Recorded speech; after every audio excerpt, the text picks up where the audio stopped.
seker wat die mees significantste van my journey was om uit te vind dat daar 3 is.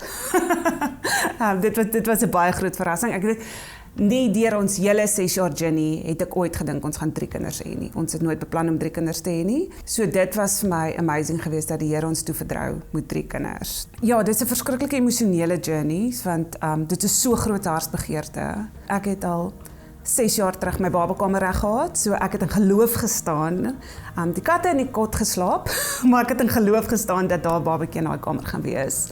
As jy in daai wagperiode is en jy is moedeloos en jy weet nie wanneer jou deurbraak gaan kom, jy weet nie of jou deurbraak gaan kom nie, jy twyfel so baie en dan as jy jou deurbraak kry, dan maak alles vir jou sin.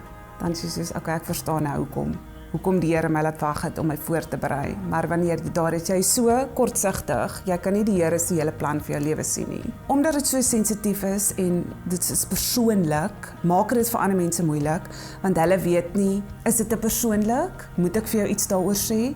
Waar is julle in julle journey? So ek dink al wat jy vir daai persoon moet sê is ek's daar vir jou as jy wil praat en ja, moenie probeer raad gee nie. Moenie probeer raad gee. O, julle moet dit probeer. O, julle moet dit probeer nie. Want jy weet nie wat daar mense alles al deur is nie. Ja, net om ondersteunend en sensitief te wees.